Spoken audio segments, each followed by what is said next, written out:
Hello, hello, hello. How are you guys doing this evening? It is currently 5:17 a.m.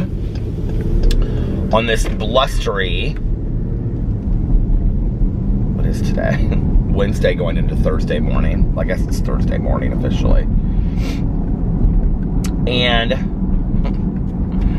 I just ran after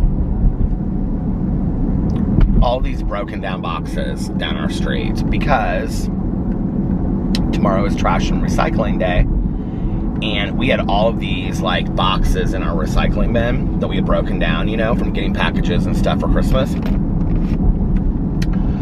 Well, earlier tonight after Alex had pushed it out there, I was taking the dogs outside, and it had like blown back like the lid on it, and I knew it wasn't gonna stay, right? And then I was actually gonna vlog early and go to bed early tonight, which that didn't happen because I went to bed early and didn't vlog. So I kept on waking up like every hour and a half, 2 hours, and I was like, I'm gonna get up and I'm gonna go vlog. So finally, like, I woke up probably right at like 5 o'clock. No, it was probably 10 till 5. And I woke up and I was like wide awake. And so, there was just like a folded over box on the side of the road, and I was like, is that one of ours? We're so far away from them. I literally have it all right here, you guys, because do you see? It's like this, because it was all the way down the street to the gate. So I was like, I would drive like 10 feet and stop and pick it up, and then I would drive another foot, and then there would be somebody like in somebody else's like driveway or into their driveway.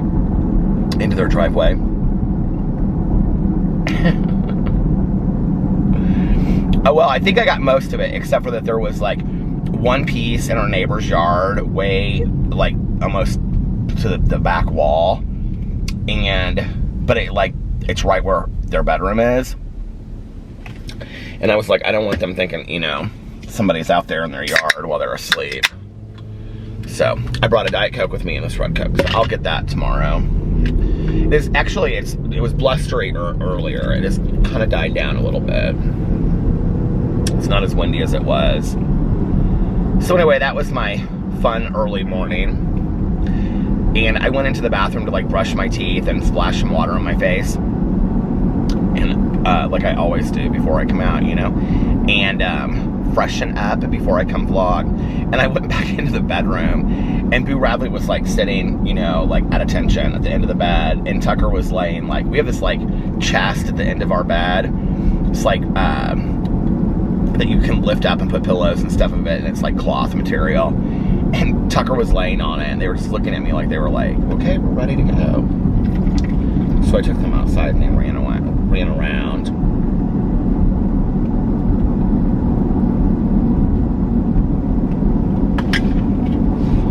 And then, what else?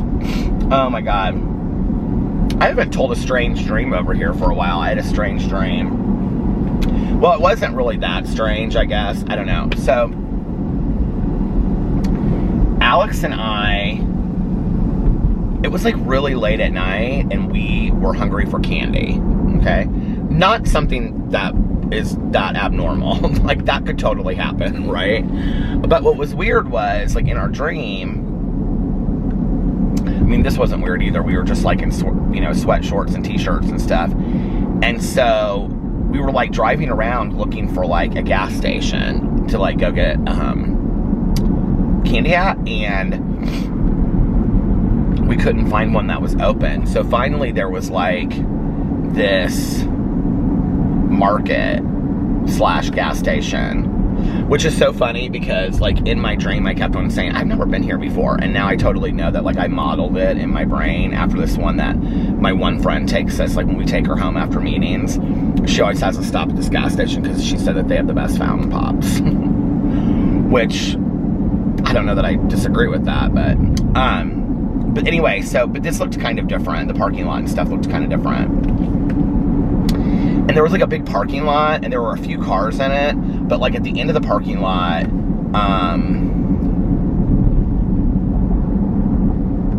there was like this woods. I think this part came from that book, Sarah, that I just read. But anyway, so we were in this gas station, and we're like buying candy, and we bought a can of dog food. I don't know why. It was like this random like that. It's like that old school, that's like in the old school dog food that comes in like that syrupy gravy, you know, and it's got like chunks of meat in it. I don't know why we bought it. And I think I even asked Alex in my dream, I was like, in my dream, I was like, why are we getting this? And he was like, because we need it. And I was like, oh, okay. And I didn't really ask more about that. And then it was real weird. This guy that was like working at the register, there was a bunch of people in there. And the guy that was working, there was something that like Alex, he was like, oh, you should review this. And I was like, for my review channel? And he was like, yeah, that would be fun. And it was like all of these documents that were like fake. Like they were like fake documents. Like one of them, this is so weird how my mind works because I don't know what I was like thinking of, right? This one thing was, it's so hot in here. So there were like pieces of paper that were fake, right? That you could like fake people with. I don't know if that makes sense, but like in a joking way. But this one thing was like something of Wall Street. It was some like stock brokerage firm, and then it had actual signatures at the end of it, and it was like trading papers, like for stocks. And I was like, that is so weird that my mind works that way. I don't know why I was thinking that in my dream. But it was like fake things like that, like face like divorce certificates, all this kind of stuff. But then it had like this one thing was like, it was called The Real Fake or something. I wonder if it was because I was like looking at this ad I was looking at this stuff on The Real that came up on my Instagram. I wonder if that's what that was. So anyway, did you guys get those ads for The Real? I swear I like click on every ad that happens on my Instagram, and I like, if it's anything of interest. I was just looking at this brand called Greg Lauren, and it kind of like looks like maybe like a deconstructed Ralph Lauren. So I was like, is this like the son of Greg Lauren or Ralph Lauren or something like that has his own brand? And I went, and it's these very cool like coats and stuff like that, but they're extremely expensive. That's the thing that I notice, is that like 9 times out of 10, when Instagram takes me to something that looks like I might want to buy it, it's extremely expensive. It's like a t-shirt for like $275. I'm like, no, I don't think we need that t-shirt. So anyway, in my dream, the guy that at the register that was checking us out was like hitting on me big time. And Alex kept on saying, he's my husband, and stuff like that, which is so funny because we wouldn't handle that like that. Like, I mean, if somebody was hitting on one of us, which has happened, it doesn't happen as often, you know, as I would think that it would happen with such two good-looking, handsome men. It really doesn't. I don't know. Maybe Alex and I just exude, you know, that we're together when we're out or something. I don't know. And I'm talking about together. I don't know what happens, you know, when he's by himself. But I don't get hit on a lot by myself. The weird thing is, if I do, I don't get hit on by gay men. I get hit on more by women. And it's not even really like they're hitting on me. It's like, they'll just compliment me about something nice. They'll say, oh, you have the prettiest eyes. Or like, I've had a couple women tell me I have really sexy legs, like when I'm wearing shorts in like just a gas station or somewhere, which is always really nice. They're like, you have the best legs, which is so funny because I'm so, I've always been so, just in the last probably year or two, that's why I post pictures on my Instagram sometimes of my legs, because like when I am feeling confident about it, it's something that I did not feel confident about for years. I just felt I was really insecure about my legs. I have like very thick legs, which is great when I'm working out. Like when I'm working out and I'm like doing cardio a lot, then my legs look really muscled, like really toned. But when I don't, I just feel like they just look big. But I guess the answer to that is do more cardio. But anyway, this guy was like in the dream, and he was like, came around the counter to hand us our bags. Like we were at Saks or something. And he like did one of these, like one-ups. And I was like, oh, kind of like, oh, okay.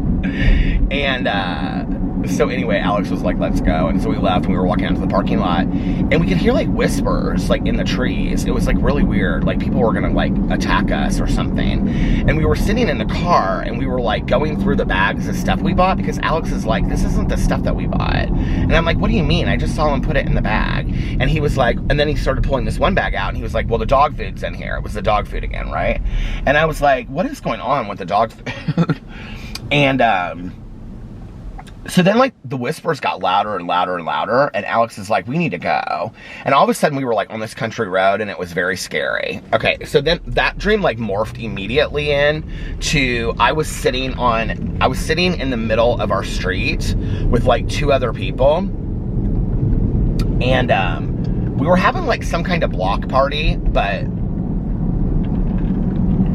Oh, you know what I know this is from? This is from the Rainbow Row book that I just read. This is because we were like social distanced in the book. And because there was like people sitting way back in their driveway. And then there was like another group that was sitting where the box just was that I couldn't get to in my neighbor's yard. And we were sitting kind of like in a triangle. And then somebody started playing Darius Rucker's Wagon Wheel, and then we were all singing it together, and it was like this big production. Which, strangely enough, even though I don't love musicals, I have a feeling like I could turn around and start loving musicals if I started watching them. I am kind of excited, honestly, to see West Side Story, but, what's funny about that is that, I have had in many dreams musical productions like that where we're all singing a song together, and I'm of course the lead, and I was the lead tonight in the dream. Everybody was looking to me, and I was you know that thing, that Cups song, you know, that was famous in that one movie. Okay, so I was doing that, but I was doing it on the ground, like on the. Why are my dreams so weird? Anyway, so then that ended, and I was walking my 2 girlfriends home to their houses. I don't even know who these people were in my dreams. Like, I didn't see their faces or anything, but they were just, like, there to talk to me. And we came up on this little white chihuahua that had a leash on it. And, because I would love to not wear a hat tonight, but my hair is just, like, look at this. What is going on? I've started using this new product in my hair, and it's like you shake it into your hair. I can't remember the brand, but I put it up on Instagram one night. My hairstylist got me using it, and it stiffens your hair. It makes it like thick and stiff. People at the gym working out, and I really like it. I used to use another one that was called Grit, and I can't remember who that was by either, but you had to put that in the product for the product to work, and it just like really thickens your hair. This one you don't have to. You can just put in your hair wet, and it like makes it like super thick and like gritty, and I really like it. But the problem is that if I sleep or if I put a hat on or anything, like it's set that way. So here's how I wake up, you guys. I guess I should be thankful for the hair. Anyway,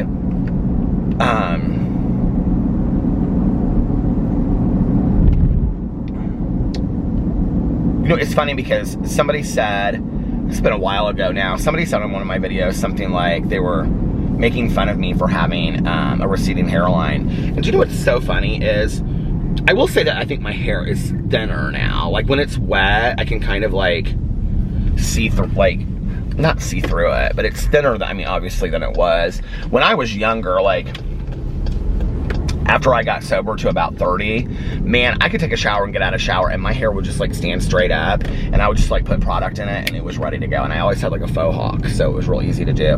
But somebody, like, I don't know when it was, 5 or 6 months ago, said something, oh, they were building on an extension there. They said something on my video about like making fun of me for having a receding hairline. And you know what is so weird is that, like, okay, so my hair, if you haven't heard about this, my hair started turning grayish white when I was like probably 22 to 24, somewhere in there. Started turning grayish white because I can remember my hairstylist at the time, this guy that I went to high school with. He told me, he was a year behind me. He told me that I should start coloring my hair because it would take out the little bit of gray that I had. This is back in the day when, like, I mean, now people would live for gray hair and all that kind of stuff, but he said it will take a little bit of that out, and then the rest of the brown, it will really, like, add, like, this shine, like this resolute shine to it, right? And so I started coloring my hair. That was at an Aveda hair salon. I went to Aveda salons for a very, very long time. I couldn't use their products today. I mean, I could use their shampoo and conditioner. I love Aveda. I love Aveda products. I think they smell fantastic. I think they're ecologically sound. I really like Aveda's products. Actually, I might buy some Aveda shampoo and conditioner because it doesn't really matter now, but I will tell you, their products do not hold my hair up whatsoever anymore. I don't know, I might get some more though, because I love the smell of Aveda products. I love the smell of Aveda candles too. Maybe I'll get that, and I'll treat that to myself for Christmas. I'll get shampoo, conditioner, if they still have shampoo, I don't even know if they do, and then a candle, and then maybe some hair product for the bathroom, and then that will be my little Christmas treat to myself. Other than the 2 pairs of Birkenstocks that came today. Which I have to tell you, my husband was really excited. He was like, I really like these. I was like, even the first pair, he was like, because they were like these tan ones that'll be really cool for the summer. I got them because I'm afraid that they're going to sell out before then, because they're kind of like a limited edition, what do you call it? A model, not model, but, you know, type of Birkenstock, and they're different. I like different kinds of Birkenstocks and stuff. And actually the Magritte painting ones, he loved them. He was like, oh, I really like those. By the way, I know I'm all over the place, but we came up with our New Year's plans tonight, and we are all booked. Jason and I, he called me tonight, and he was like, okay, let's get these New Year's plans, like, pinned down. Because we're the only ones that are not going out of town. Everybody else is going out of town. Although, we did talk about next year. Jason's like, Melissa wants to be in Hawaii next year for Christmas and New Year's. And I said, I'm totally down for that. And he was like, are you really? And I said, yeah, let's do it. So, we talked about maybe looking into some places. And figuring out, like, how we can make that work. Which I think that would be fun. You only live once, right? It makes me sad to miss Christmas here, but at the same time, it's like they're, you know, that's always the thing. I never want to be gone on Christmas because I don't want to miss Christmas with, like, my family and stuff. But it's like, you could see your family I mean, I don't know. I've always been that way. So anyway, we are going out to dinner downtown. Well, actually, it's Alex and I, Melissa and Jason, and then 2 of Alex's girlfriends that he's super close with that I know as well. And actually, Jason and Melissa know them too. So the 6 of us are going out to dinner, and then we are going to a club, and we got a section at the club. So that's our New Year's. I'm real excited for that. I don't plan to stay out super late, but I did say that I would drive. So, because Melissa doesn't want to drive downtown on New Year's Eve. She doesn't drink anyway. But then, and Jason's not a heavy drinker, but, and I mean, Alex isn't a heavy drinker either, but so that way they can drink and I can be the safe, sober driver. And, so that, yeah, that'll be fun. And then Alex's girlfriends are just gonna, like, they're gonna Uber it down there. One of them lives downtown, so they'll probably just stay down there, I guess. Anyway, that'll be fun. I'm excited about that. I'm excited that we have plans now for that. So, what was I gonna say? Oh, so this dream that I had. Okay, this really upset me. I woke up and I was very upset about this. And what was weird was at first when I woke up, I was like, I honest to God, I was like, this has nothing to do with pee-pee. And then I was like, I feel like this has to have everything to do with pee-pee, you know? So what happened was we were walking down the street and I came upon this little white chihuahua that had a leash and a collar and a leash on him. And when I tell you that this chihuahua looked exactly like a smaller version of Pee-Pee, like exactly, but he was white, like all white. And my friend, whoever this girl was that I was with, was trying to like pick him up, and he was just going like that. Like we thought he was dead. And I said, let me try. And so I picked him up, and when I picked him up, he kind of like wiggled his nose a little bit. And so I just started running for our house, which was so weird because in our house, Like, our dream in my house was actually my dad's house, which is so strange. And I ran in, like, through the basement, where my dad has, they have this big setup in the basement, and then they have, like, a bathroom down there and a gym and stuff. And so I ran into the bathroom, and I just put this little dog's mouth underneath the faucet, because I thought, well, maybe he's just really thirsty. And he just was, like, drinking and drinking and drinking and drinking and drinking from this faucet. And I just let him drink forever. And then he, I put him down on the ground, and he was, running around, and oh my God, it looked just like Pee-Pee when Pee-Pee used to run around. And then I was looking up in this cabinet where, there were gonna be towels there. I knew there should be towels in this cabinet or something that's, right next to the shower. And I was I knew that there should be towels there, but instead it was, the candy from the night before, and I was looking for this can of dog food. And then I was like, oh my God, I'm so glad we have this can of dog food. And I was trying to open it, and I almost cut myself. It was just one of those pull-tab cans, right? And I almost cut myself, and then I didn't know if it was stale or not. And I was looking at his little tag, and his tag said, this is so weird now that I think about it, but it said Love Lane on it. And I was like, where is there a Love Lane around us? I don't even know where this is, right? And so I was carrying him out into the main part of the basement, and then I woke up, and I was really upset when I woke up.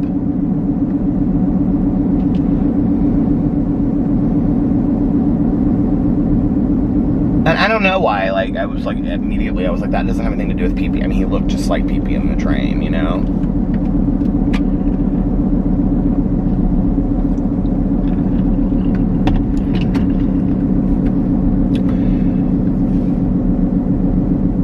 It was crazy because Alex sent me, I think this is the thing that scares me the most about Tucker, is that Alex sent me this video. I feel like it was the week of Thanksgiving, maybe the week before, I don't know. But he sent me this video, and it was his memory of the day, and it was Pee-Pee being in bed with Boo and Tucker, and we were talking to Pee-Pee. I'm so thankful we took all these videos of the dogs. I was just taking video of Tucker today, playing on the bed because he was being all rowdy and stuff. He was throwing his lamb chop up in the air and catching it, and then he was going like that with it. He was being so funny. And Boo Radley doesn't understand playing like that, so then he just gets excited, but he doesn't know why. You can tell, it's so cute. But Alex sent me this video clip, and it was really sweet, and it was Pee-Pee, and he was being kind of like that too, real playful. And I think that's the thing that was so hard, is that Pee-Pee, he really did so well until he didn't anymore. I mean, it literally happened. It didn't. I mean, I look back and I think, well, it was a little bit more progressive than, I don't know. I mean, I was with him every single day. We gave him the medicine every single day, and the thing was that Pee-Pee coughed a lot. So you could tell with the cough that the cough was getting worse. That was one of the things, that you could really tell that the cough was getting worse. And also he had to pee a lot more. The peeing just became constant. Those were the things that we noticed over the course of probably 2 months happen. But other than that, until the last week or two, he seemed really good. And so I think what it's really scary, maybe the last 2 weeks, I wouldn't say the last week. We knew things were bad the last week. I think what scares me with Tucker is the not knowing. This guy is literally walking down the middle of the street at 5:42 in the morning. And he's not in workout clothes or anything like that. It's kind of very much giving me, honestly, I don't know why, but because he's an attractive man, and he has this shirt on. He looks like he was out last night. It looks kind of maybe the walk of shame a little bit. Oh, we've all had him. We've all had him. But I'm wondering where he's walking to.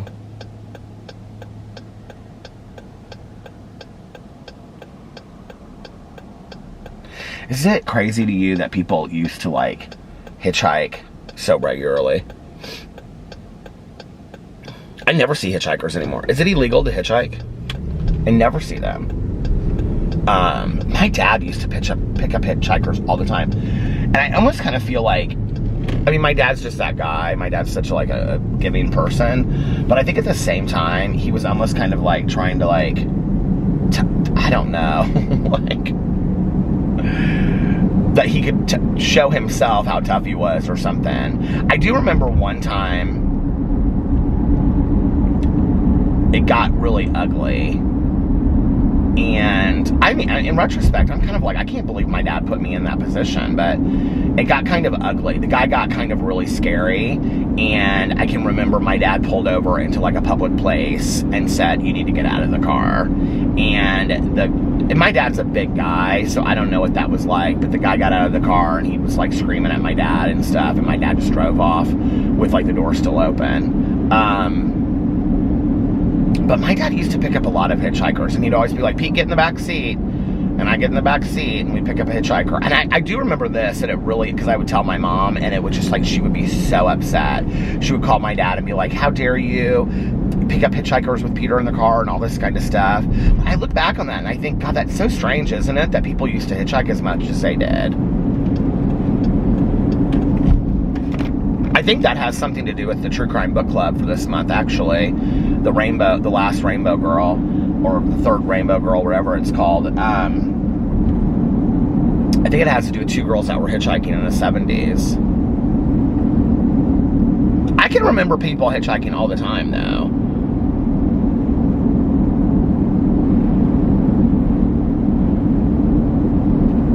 Isn't that so strange how things change, like things you don't remember, you know? I'm trying to think of something else that's like changed that. What is this car just doing sitting there in the middle of the...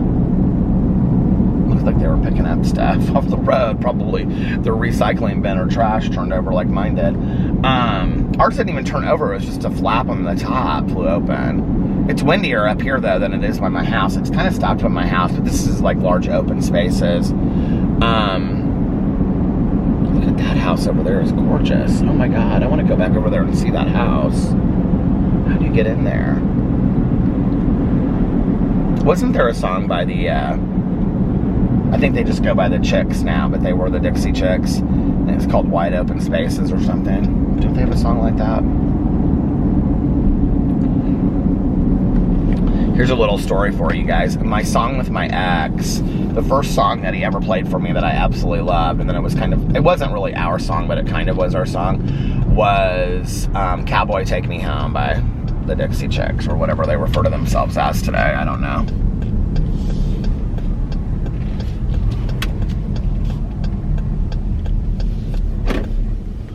I know they got into some, like, I want to see this house over here, that's why I'm turning around. I know they got into some, like, political stuff with some other country music singer. I'm going to say Travis Tritt, but I think I'm wrong about that. Do you guys remember about that? Or was there something that Natalie said? There was some drama with that. I don't really remember, though, what it was. But I do remember, "Cowboy, take me home."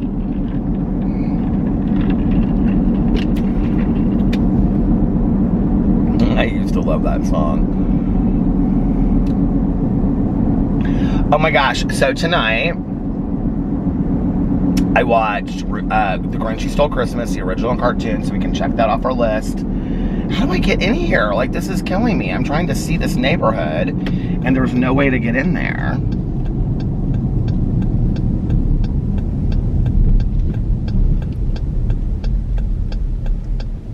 This just goes into an apartment complex. I don't even know how to get in here.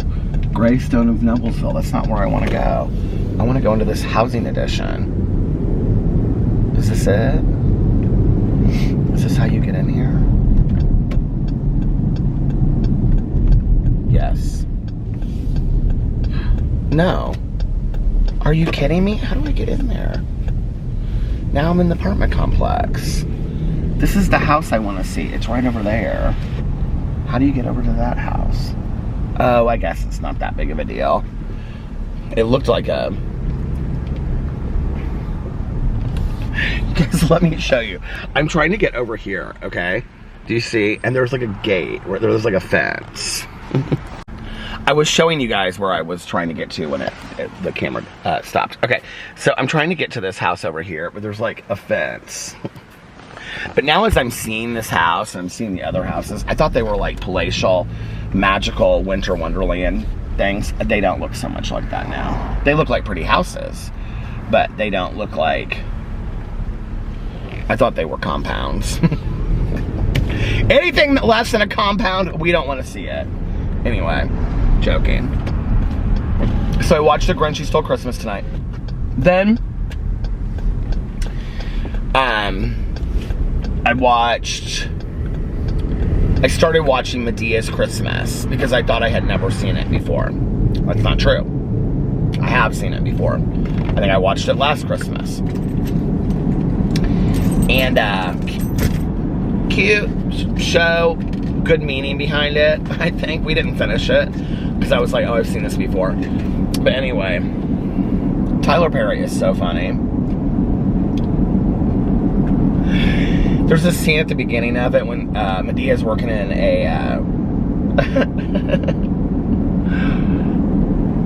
Medea's working in a like department store for Christmas and is dressed up like Mrs. Santa Claus, you know, and stuff like that. And so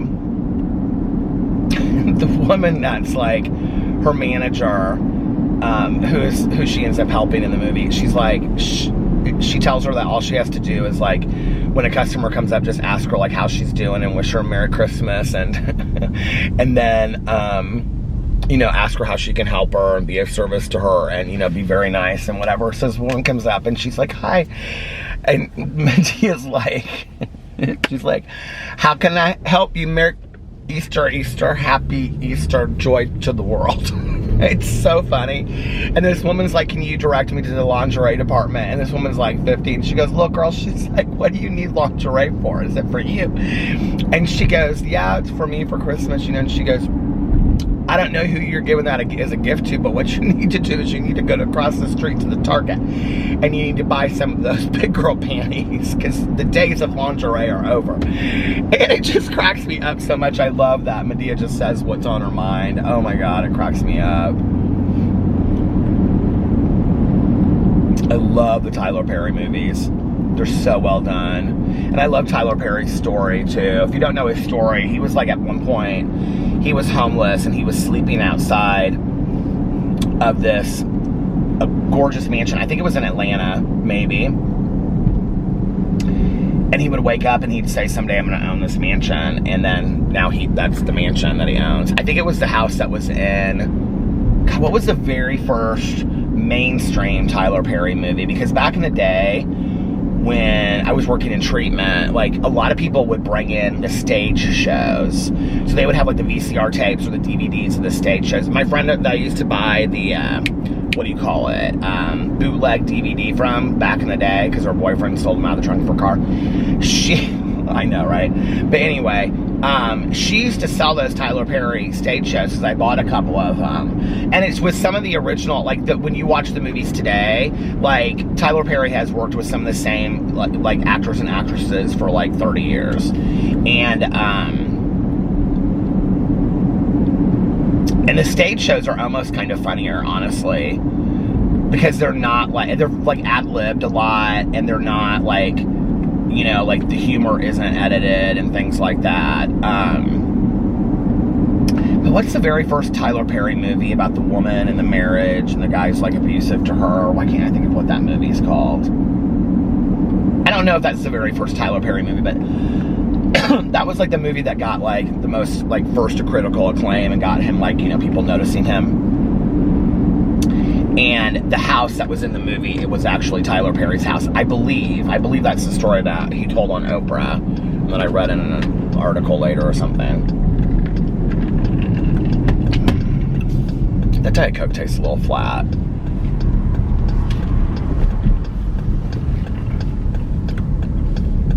I'm kind of like, in all honesty, hoping just to stay up and get some stuff done. I have a hair appointment today at 2:15. Which, what is that? 8 hours, 7, 6, 7. I can't do math. 8 hours away. Gosh. but I could get everything done. And then I was done with that. Well, I have to go to the vet because Alex opened up the box of vet medicine. And the box that they gave us is capsules, not the pills that break apart. And they break, like, there's like a line down the middle and you break it, and one half's for the morning and one half's for the afternoon. And Alex is like, how am I supposed to divide a capsule? And I'm like, well, that's a good question. So I have to take the medicine back. And then I need to get toilet paper and paper towels from Costco. And it might be smarter to do that in the morning, though. Get that done. And I need to pick up a few packages at the post office because I keep on getting these notices for them. So yeah, and then videos. And that's my day.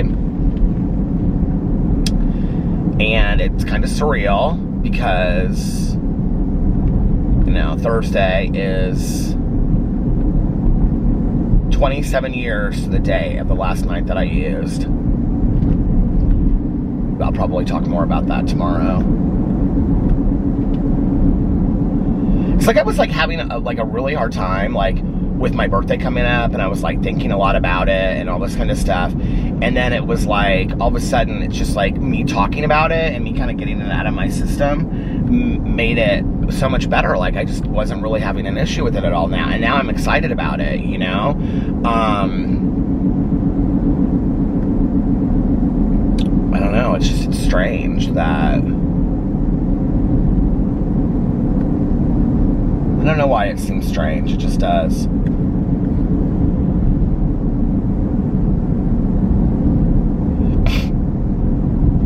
There's always a kind of like a gnawing inside of me that feels like this isn't supposed to be my life. I don't even really know how to explain it, but there's always a part of me that, like, I feel like no matter how long you stay sober, that alcoholic and addict in you is always in there somewhere, and like just trying desperately to get out, which I think is what happens when people, like, they relapse, right? Like, I think that addict is like that strong immediately. And, you know, I can remember when I first got sober and I was in this aftercare group, and my aftercare group was actually run by the counselor that I had had in treatment. And I can remember her saying, every day that you get stronger in sobriety, your addict sits on your shoulder and tells you it's okay to use, and every day they get stronger too. And, you know, I can remember that, and it felt really true to me for a long time in early sobriety, that like it was weird. It was like this subconscious part of me that was telling me that I could use and it was okay. And, you know, I have to tell you, it's crazy. It's like, it's been 27 years, and I feel like there's still a part of me inside that says it's okay, you can use, you're gonna be fine. And I know that's a lie, right? Like, my sponsor always says, don't live in the lie. Like, you gotta, whatever situation we're talking about, but she's always like, you gotta get out of the lie. And I love that when she says that, right? Like, I think that's one of the greatest lessons that I've learned this year, is getting out of the lie. And, because we believe in the lie a lot, you know? I'm talking about uniformly, like, not just when it comes to, like, you can use as an addict, but whatever belief system that you have, like, you have to get out of it, right? Okay, for example, and I'm trying just to use, like, really true statements or examples so people understand. You know, when Alex and I, and the marriage was not good, the lie wasn't that we needed to get divorced.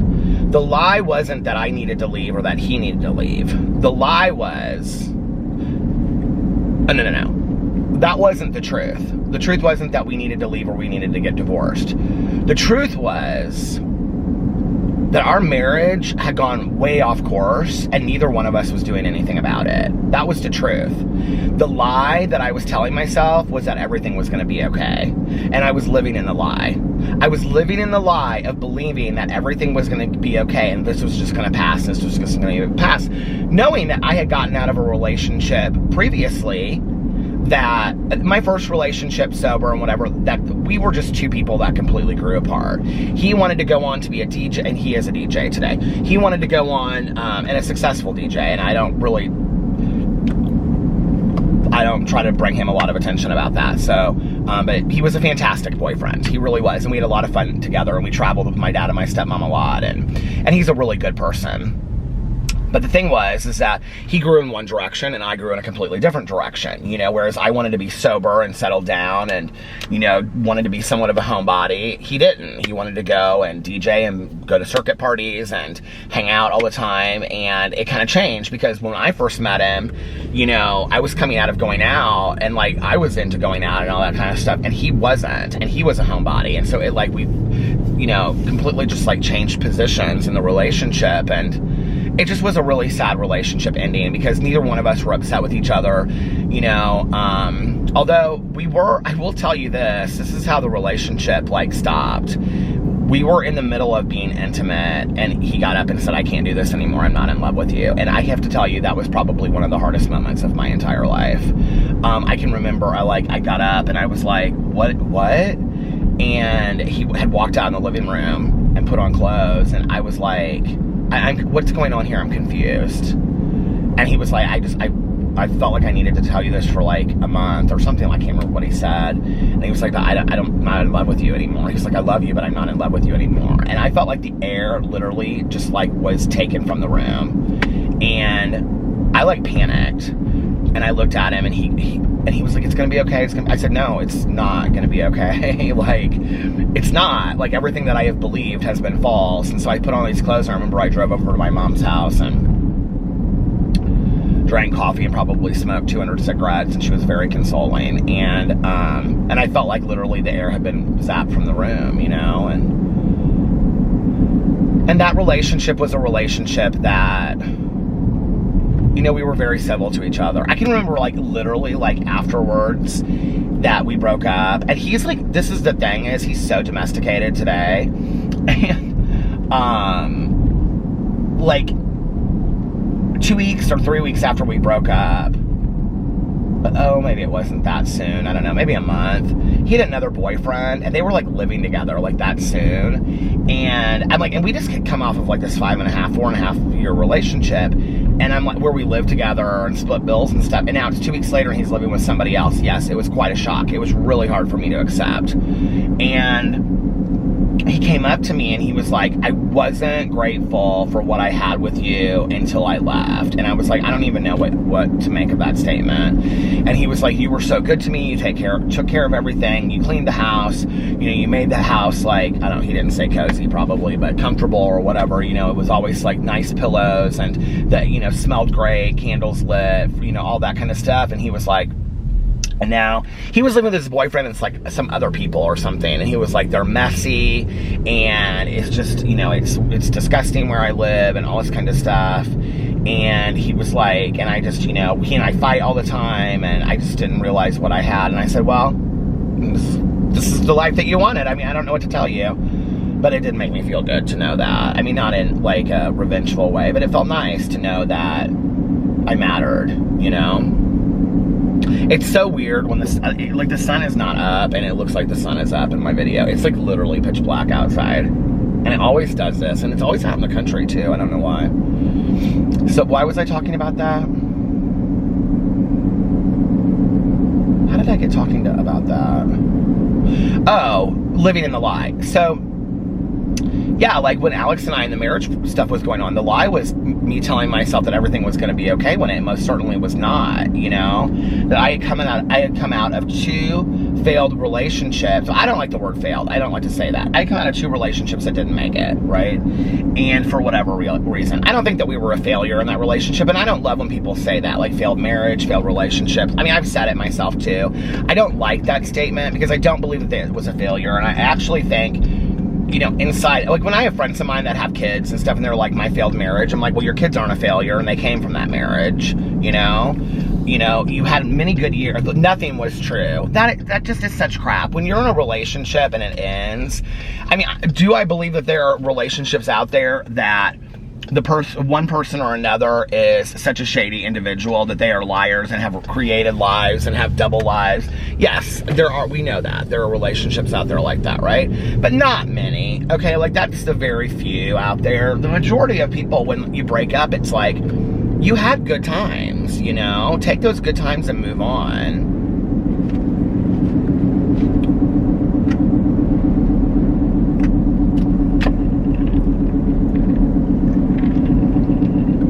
I have girlfriends of mine, though, I will say this, that literally, like, they'll break up, right? Like, their boyfriend will break up with them or something like that. And they've been together for, like, 3 or 4 years. And they're real invested, right? Like, because they thought they were going to marry this guy. And so they love the family and they love the mom, even though they complained about it for 5 or 6 years of having to go, however long they were together, of having to go over to this family's Christmas. Now, all of a sudden, I love them. I'm never going to see them again. But you complained about them for 5 or 6 years, right? Not to mention, you complained about this man, that he never loved you enough, he never gave you enough attention, blah, blah, blah. See, this is living in the lie again, right? This is, now that we've broken up, I'm going to believe in something else. That's the lie, okay? I'm going to believe that it was magical, and that I loved their family, and that it was perfection, and it was a fairy tale. And that's just BS, right? And then a month later, he's posted a bunch of pictures on Instagram and Facebook with this new girl that he's dating, right? Which I do think is insensitive. I do.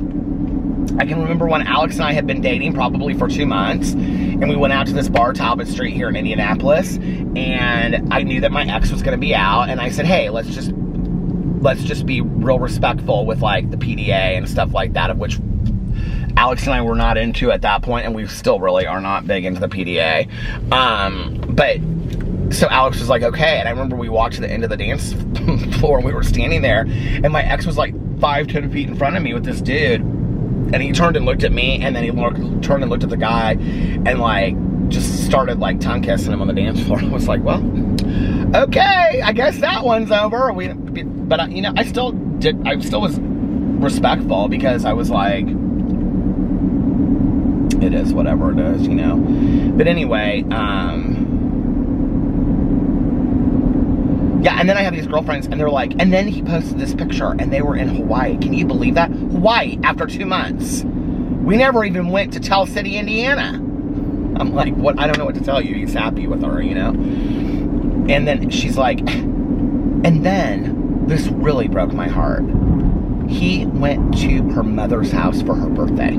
Her mother's house. For her mother's birthday. He didn't even invite me to his mother's birthday for 2 years. I'm like, honey, it's over, okay? Like, it's over. Why are you looking at his Instagram and Facebook anyway? And then I always say, you need to block him from Facebook and Instagram. You need to be done with it, right? Well, no, I can't do that. Why not? Well, I need to know if something's going on. No, you have absolutely no reason to know anything that's going on, okay? That's called punishing ourselves. Why would you put yourself through the pain? Why would you dial up pain like that, right? And then this is the best. My friends will say, well, I mean, like, you know, I need to stay in contact with his family because his family and I are really close. Honey, you are not the wife, okay? You're not going to be the wife. It's over. You need to move on. And I'm hey, listen, I relate to all of that because I could be that person, okay? But it's done. It's over, you know? You need to say, if you need to send a message out to the family and say, hey, I love you, but, like, it's not healthy for me to continue to see all this stuff and whatever. It hurts a lot, and thank you for the time I got to spend with you. I think that's fine, right? But then unfriend them, you know? You have to block them, I guess. But, like, and then unfollow them off. Why are we putting ourselves through this pain? I literally have girlfriends of mine that, and probably I've had guy friends through the years, I just have more girlfriends than guy friends, but, you know, that are just literally, like, obsessed with, like, stalking the Instagram and the Facebook of their ex. And I'm like, this is not healthy for you, you know? And then it's like you go out to dinner with them, and then you're, like, trying to have a conversation with them, and they get on their phone, and you know what they're doing. You know what they're doing, because they're obsessed with it. It's like, okay. It makes me sad for them, honestly. But it's like, that's part of living in the lie, right? Like, I think we tell ourselves a lot, like, you know, when my ex and I broke up, and you know, and I don't think that it really matters who breaks up with who, but I was the one that ended the relationship because we both wanted out, which I found out later from him. You know, we both wanted out of this relationship, but neither one of us was willing to end it because it had been such a magical relationship at the beginning. It really had been, you know? I mean, we were, like, instantly, like, best friends and best partners and just, you know, had so much fun together, and everybody would be like, oh my God, they're so romantic and stuff, you know, and all this kind of stuff. And then it just, like, it died. Like, it just, I mean, it was literally like,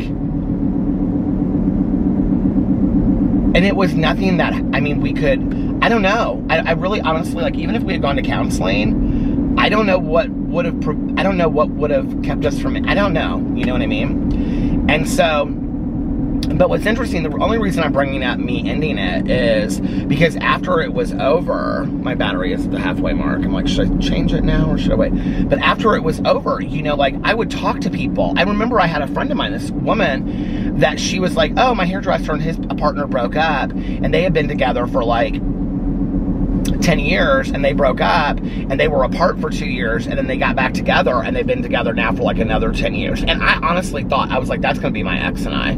Like, we're gonna have this little stint where we like work our things out, and then we're gonna get back together. Oh, the battery's dying, so I guess I need to change the battery. And then we're gonna get back together, and it is really windy up here. Literally, like, leaves are just blowing across the street. And then we're gonna get back together, and everything is gonna be fantastic, you know, again. And I was also of the belief that, like, there was something that was worth saving in that relationship, and whatever that had been had long left.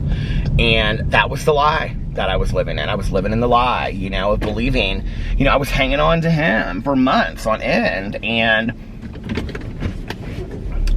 thinking that we could repair this relationship that was long since over, you know? That was living in the lie. I don't believe that all relationships are like that, but I'm talking about 3 months after we had broken up, and he was living on his own and out with other people, and I was out with other people. You know, I would sit there at home, and I would fantasize about the fact that, like I would call him up, and I would say, come over, we can work everything out. And he would be like, Peter, he would be like, these issues that we have, they're not simple issues. Like, you know, like, we like really fell apart. And like, what's so interesting about it is, well, let me change this, hold on. All right. What's interesting about it is that, I mean, looking back, it's like, I can't even specifically tell you like the big issues, you know? There was no cheating. There was no, you know, hurtful words. There was no, like, I mean, it wasn't any of that. It wasn't like, there weren't like big issues. We had just become very, very good friends, and the romance had fallen away from the relationship, and I think we both wanted romance, and we didn't know how to get it back. I think that is the thing, that had we gone to counseling, we probably could have, if we had gone to counseling, I used to always say, if we had gone to counseling 3 years before we broke up, we could have saved the relationship. But by the time that we were both, like, at the end, like, it was done, you know? And I have to tell you, the saddest thing about that is that he was one of the greatest friends that I've ever had in my entire life. I'm not a believer that I can continue. This is just for me. I know that there are people out there that can do it. There wasn't an option for me to continue to be his best friend, because at the same time, I didn't want to hear about dates and all the great things in his life that I was not sharing, because I had been his partner, and I wish him the best, and I still do today, and he is a fantastic human being. But you know, like, honestly, I can't even remember the last time that I talked to him. I called him after Scotty passed away. We talked then. That was it. And I think the time before that had been like 2 years or 3 years or something. We had seen him somewhere. But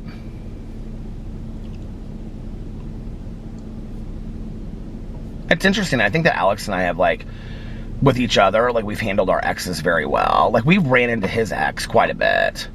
Well, back in the day, his ex, like, worked at this club that we used to go to a lot, so we would see him all the time, and all of his friends were all the people that worked at the club, so there was this constant back and forth. But Alex's ex, and they didn't, obviously, I mean, that was like Alex's first long-term relationship, and I think they were together 4 years, something like 4 years, and but like the last couple times, when did I run into, I think it was like when I had first started vlogging, and I was at Walmart, and I ran into him, and I had just gotten done like working out in the yard and stuff like that, and I was in this like nasty t-shirt and sweat shorts, and he had just come from like some kind of like work interview or work or something like that, and he was dressed very nice, and I saw him at the end of I was like, oh my god. And then he was really friendly to me, and it was so funny because I can remember thinking to myself, if he hadn't been Alex's ex, like, I could imagine he and I being really, really good friends. And I also thought that he would be great for my ex, which I thought was interesting. But that was the last time that I saw him, and that was probably 4 or 5 years ago. Oh, no, that's not true. He's always worked in restaurants, and this restaurant that we went to, God, that was probably 2 years ago. We were there with because we were there with Alex's friend Jason, who passed away, and that was when he was dating. So that would have been about 3.5 years ago. We were at dinner there, and he was working, and he would walk by. And I was like, Alex, just go say hi to him. This is so awkward. Alex is like, he can come say hi to me. I'm like, okay, can we stop playing these games? So finally, Alex got up and went and said hi to him. But I've seen other couples that are like super uncomfortable with the exes and all that kind of stuff. And like, I don't need to know all the details. I think that's one thing. I think when we first got together, like I felt like we needed to know all the details of our past relationships. You don't. It doesn't help anything. And,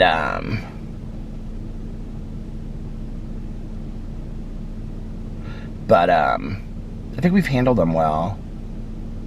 You know, I don't look back on the relationships that I've had in my life with like sadness and remorse from whatever, you know. I mean, well, first of all, my first relationship that I had, we broke up when I was, so we got together October.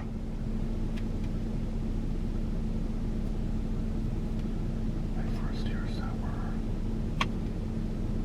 I mean, so we broke up like, if I've been to 27 years. I mean, we broke up like 22 years ago, something like that. Do you know what I mean? I mean, we've had many relationships and many lives since then. And I don't really ever talk to him. But he lives in Florida. So when it was 2 or 3 years ago when we were going to be down there, I like hit him up and I was like, hey, we should like, you know, because he has like a boyfriend now and stuff too. And I was like, hey, the 4 of us should get together and whatever. Like Alex, this is so funny. Like when Alex and I got together, like Alex knew him really well because they had worked together, which I thought was so funny. He DJ'd at this club and Alex was a dancer at this club. So, so that was, anyway, way back in the day. And then, wow. I'm thankful for those relationships. I've had some relationships before that I don't really claim as relationships. I don't know why, but I don't really look at the relationships I had before I was sober as like serious relationships. I mean, I remember some of the people and I remember how they affected me and how they impacted me. And I was in one relationship that was severely abusive, but I don't, verbally abusive, but I don't remember,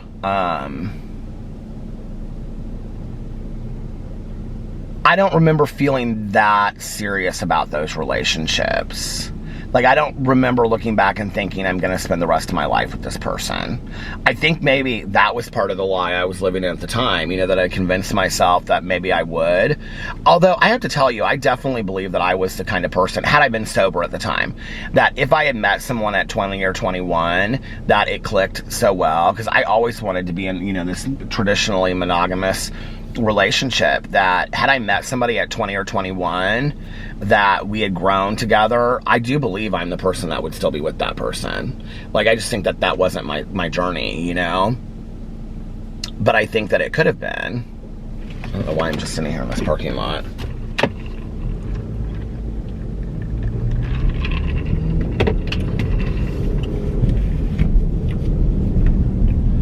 Yeah, I'm like wide awake now. This is gonna be interesting.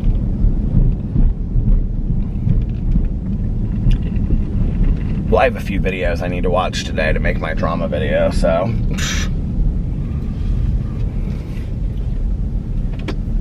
That'll give me some time for that. I can get some coffee. Oh, I started drinking my 12 days of coffee Christmas tree.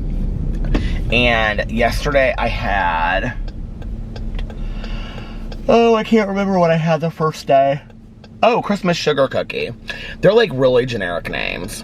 And then the second one was called like Christmas like bay rum or something like that. I don't know, something that smelled like hazelnut. And that was good. But they're just okay. Like, they're not, like, I'm trying to do like one a day until Christmas, you know what I mean? Because it's like my Christmas advent calendar, kind of. But it's cute. It like got windy again. I hope I don't go home and like the recycling bin has like turned over or something again. So I'm really not in the mood to deal with that. This little KFC over here. Did you know they said this on some radio show that I was watching the other day, the Michelle Collins show, or maybe it was I was watching a game show the other day, and they were saying that, do you know the busiest fast food restaurant on Christmas Eve is Kentucky Fried Chicken? Which I think is interesting, right? Is that because so many people are taking Kentucky Fried Chicken to Christmas Eve dinner?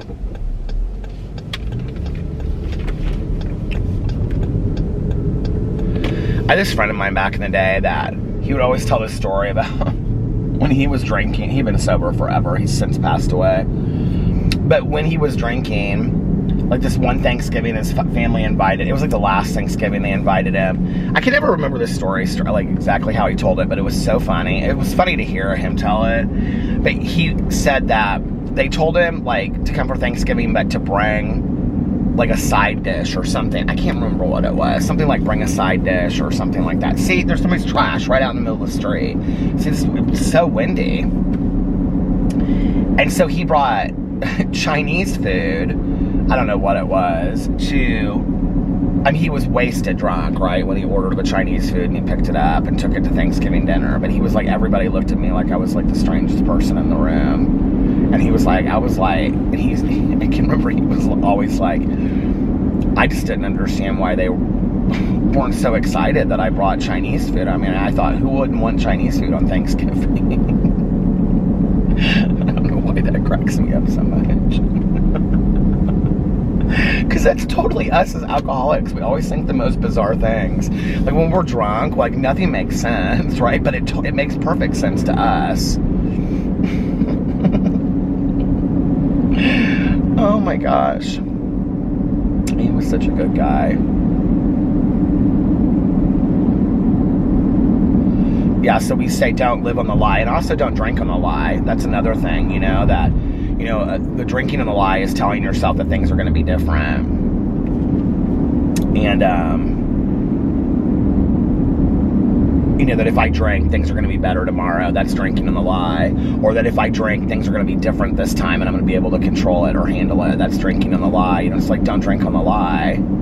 Drink on the truth. If you're going to drink on the truth and be honest with yourself and say, I can't handle this and I'm drinking, because it's like everybody's so up early. It's 6:20 in the morning. Like everybody's like up. I can see them moving around in their houses, having coffee, getting ready for school. Whose kids have to go to school next week? Anyone? Bueller? My friend was telling me that her daughter has to go to school through next Wednesday. What? And this is like, it's like pre-K or something like that, but it's still in a school system. And I'm like, what kid is going to school through the 23rd of December? Is it the 23rd? Or is it the 22nd? I don't care. Still, like, that's so bizarre to me. We think like 1 or 2 days is going to make the difference in somebody's intellect, right? And you know what kills me about it is that, hey, listen, as far as the year-round schools and the less holidays and all that kind of stuff, right? Like, I get it as far as parents that need to work and all of that kind of stuff. I totally understand that, right? I get it, okay? But it makes me sad for the kids, and it definitely makes me sad for the teachers, because, like, long summers were important to me when I was growing up. And I didn't even get as much time off as my dad did, who I can remember my dad saying to me, we were off before Memorial Day weekend, and we didn't go back till after Labor Day. Almost 3.5 months, right? Okay, so, but my dad's generation was no less smart than we were, or the new generation. Are we saying that the new generation of kids are absolute brainiacs because they're in school so much, or is it really because parents have to work and they need the kids to be in school and all? I understand that. Like, the times have changed, But then I feel like that should be an offered alternative instead of forcing all kids to have to go to school. I don't know. Like, maybe offer it as an alternative for the kids that want, the parents that need their kids to go to school, like during those, that time or whatever. It makes me sad, you know? My friend was like, I'm not putting, and this is the other thing then. So she said, I'm not sending her to school. And I said, why? And she's like, I'm off work. She's like, I'm gonna be at home. Like, she's like, yeah, there are things that I can do on my own. She was like, but I wanna spend time with my daughter. Like, I don't get to see her because I'm working, you know? And she was like, I'm taking her out of school that week. And how many parents do you think are gonna take their kids out of school if your kids have to be in school up till Christmas, you know, break or whatever? I don't know, it's just ridiculous to me. It's a good thing I'm not a parent, because I can tell you right now, I take my kid out on a Wednesday afternoon just to make sugar cookies. I would, because I think the experience of making sugar cookies is sometimes more important than sitting in school all day. Now, hell, I didn't remember half of the things that I was taught, and the teachers didn't make it interesting. And I think I was, you know, misdiagnosed, and I think that, you know, I think it's pretty obvious, you know, watching me and having been tested as an adult, I know this now, but adolescent and childhood, like ADHD looks completely different than adult ADHD, and it comes out in different ways, and, you know, and I think it transformed over years, because there were years that I was very much a daydreamer in the classroom. Like, I just would look out the window, and you could have asked me, like, and then the class would end, and you could ask me, like, what did you just hear for the last hour? And I would have literally no clue whatsoever what had been going on in class. And I just went through class after class after class like that, you know, where I just literally would just sit there and look out the window and had no idea what was going on in the classroom. You know, and so blame my parents, blame the school system. I don't know. All I know is I wasn't getting what I needed, you know, and I think that affected me long-term down the road. And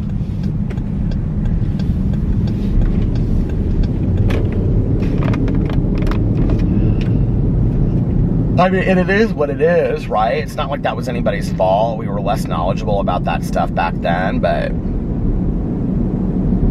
And now it's like every kid in the world is ADD or ADHD. Every kid in the world.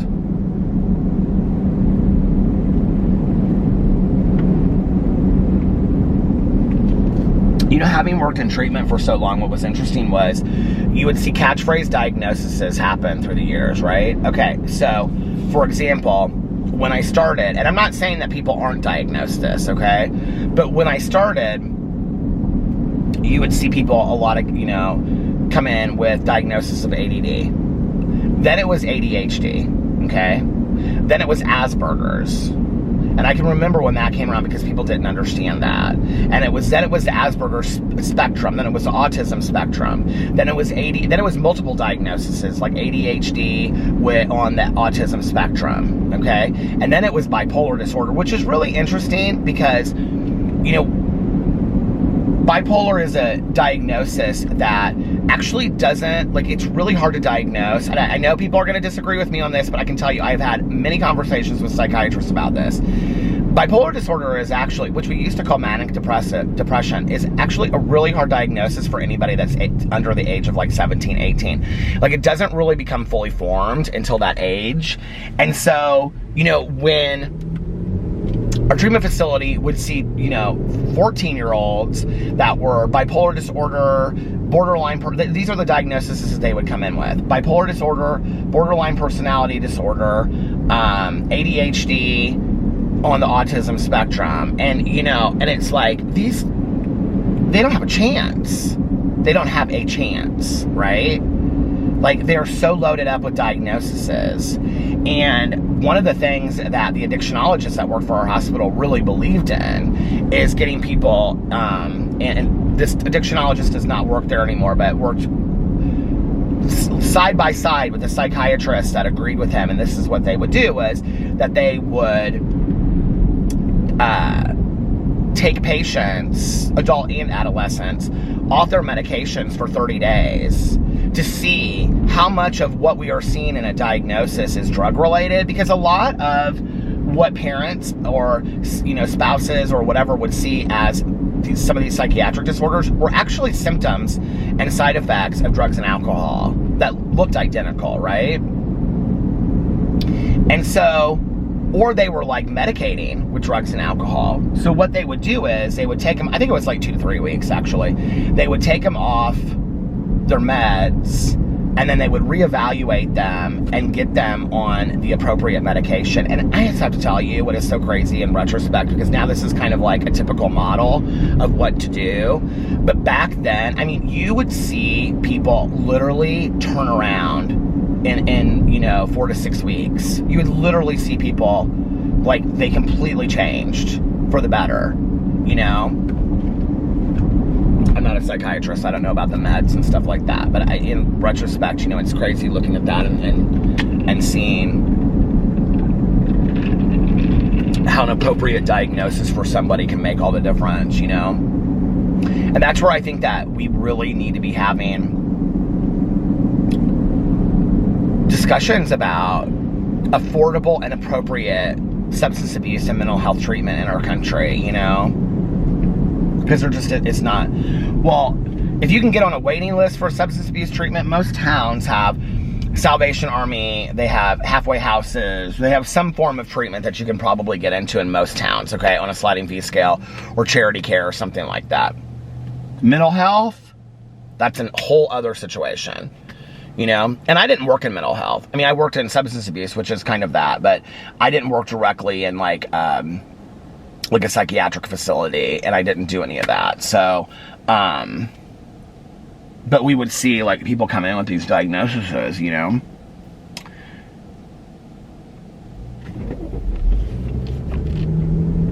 don't know. It's crazy to me. It's sad.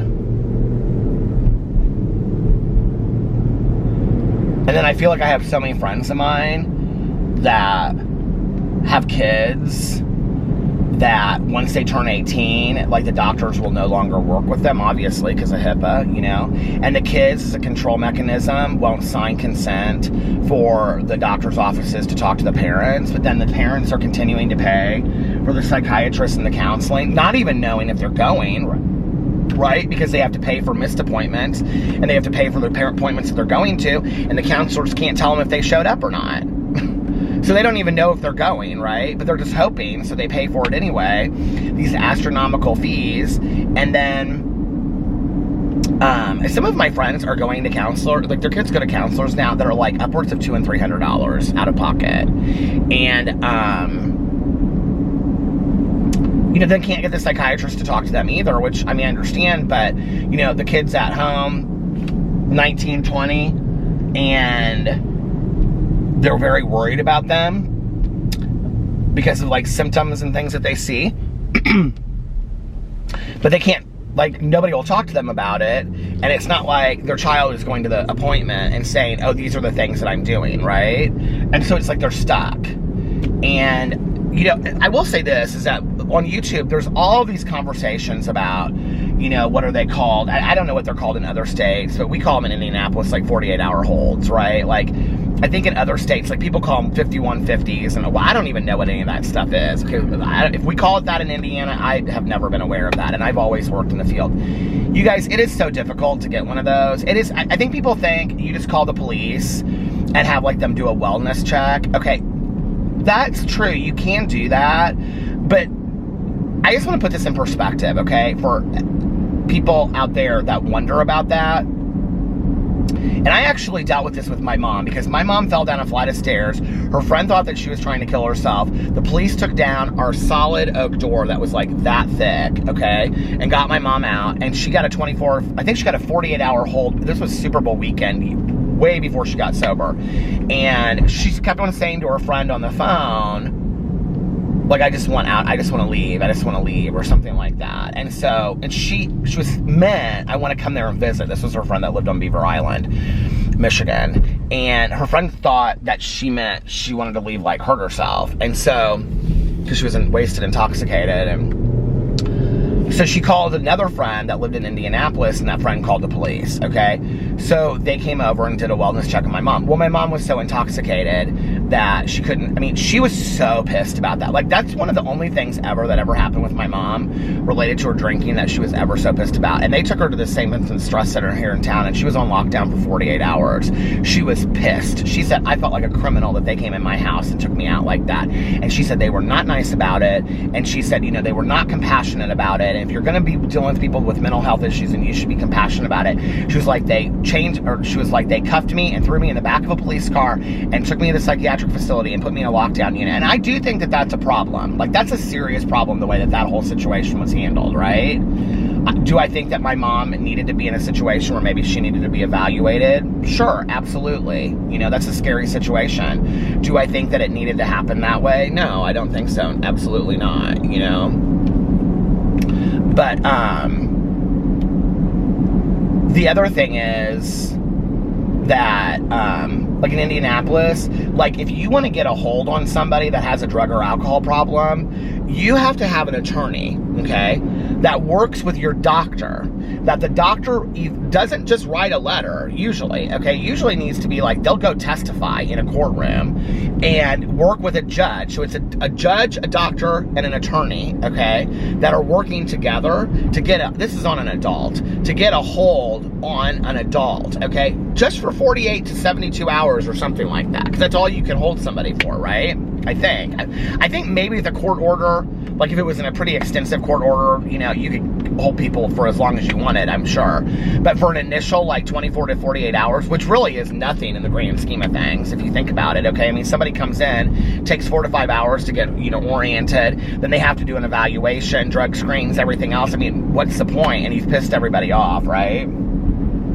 I went in and I started telling this story, and it was of a friend of mine. So anyway, I'm not going to tell that story, but what I was going to say is, you know, it takes a lot for, in my experience, for welfare checks for them to take somebody and actually be that concerned about it, which is scary when you think about, like I said, appropriate mental health treatment in our country. You know, it's like we don't even have a good evaluation tool, you know, and you know, it's just, it's super scary. So I don't know. How did I even get on talking about that? I was talking about treatment, meds, and all of that kind of stuff.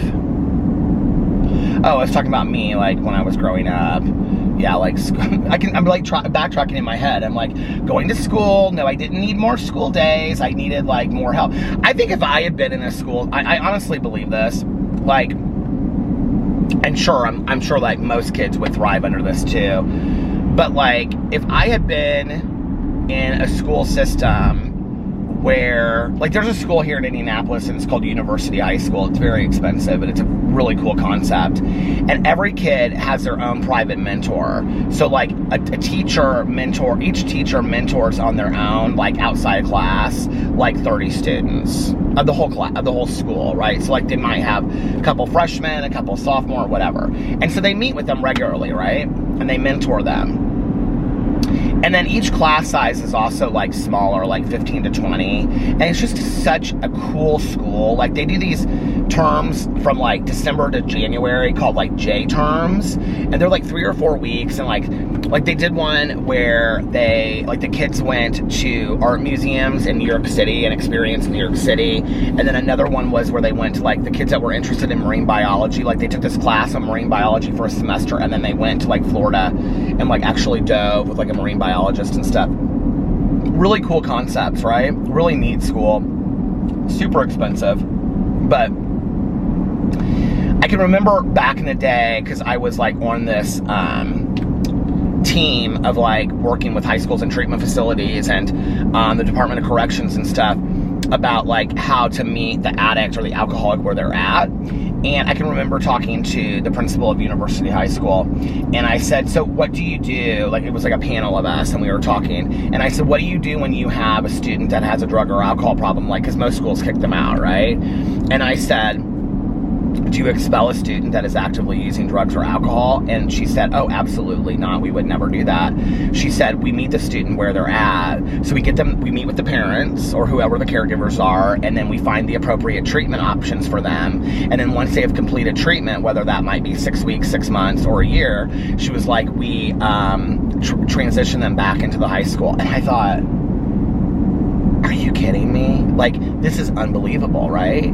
Like, this is how we build successful human beings, right? And yet it's such a simple concept. But like I was gonna say, I think if I had been in a situation where maybe I had a lot more one-on-one, or, you know, because I really did, with the teachers that I bonded with, or the teachers that really cared about me or inspired me, like, I did so well in their classes. You know, it's funny because one of my best friends, before I met her, when I was a sophomore, her dad was my botany teacher, and I loved him. I hadn't even met her yet, and I thought that he was fantastic. And I am not a science person at all, but man, I took that botany class, and that was where my interest in plants started to grow. And I did so well in that class, and I ended up getting like an A- or a B+ or something like that, and I really worked hard in that class. I loved that class. But you know, every day I would come in there, and he would be like, hey Peter, how are you? And I'd be like, good. And he'd be like, come over here and look at your plant, because we had to, like, you know, grow plants in there and whatever. And he'd be like, come over here and look at your plant. We'd look at the plants and stuff and water it, you know. And he just took a lot of individual care with talking to his students and whatever, you know. I felt like I was noticed. I felt like I was seen, and it really did make a difference. And I know that teachers are so overwhelmed and overworked, they can't do that with every student today. And that's part of the problem that's going on in our school systems now, right? You know, so it just makes me sad. But I really think in a situation like that, I could have thrived. I think I could have done very, very well. You know, who knows? Hindsight's 20/20. Maybe not. I think as you get older, you play the what if game a lot. I do, you know, like when you run through things in your head, it's not like you really care like it would make a difference. Like, it's not that. I don't know how to explain it. It just started raining. It's not like it would make a difference, like if you went back today, because you know that that's not reality. Like, you know, you can't go back and change things, right? But it does make you wonder, like, how would I have turned out, or how would things be differently, or whatever, especially when I think you experience a lot of other people's life choices and what their lives looked like, you know? And then it makes you wonder, like, well, what would my life have looked like had things been a little bit different? It's like that. At the very end of Prince of Tides, the movie, which, God, I love that movie so much. And, why can't I think of his name that's in that movie? It's Barbra Streisand, where they're abused as kids, and the sister's in a lockdown psychiatric facility, and this is her psychiatrist. She's trying to kill herself, so her brother comes up, and so he has to go to therapy with Barbra Streisand to help the sister. Do you guys know what I'm talking? Nick Nolte. Have you guys not seen this movie? It is so fantastic. And it's based on the, oh God, Mel could help me. Mel's read all the books. She read all of the Prince of Tides books. I can't think of his name, but anyway, there's like 4 or 5 books in the series. But anyway, at the very end of the movie, he's driving home, and he's fallen in love with Barbra Streisand, but he also has a wife and kids at home. And he's driving home, and he drives over this bridge, and he's reflecting on, like, every time I drive over this bridge, I'll think to myself, you know, about my family or whatever. And he says, if for every man there were 2 lives. And I always think about that scene, you know, and I always think, like, if for each of us there were 2 lives, like, which 2 lives would you pick? Or 5 lives, or 10 lives, you know? Who's to say that there's not, in some kind of, you know, weird physics world of split dimensions, that there's not 100 lives of ours out there? But we would never know that, right?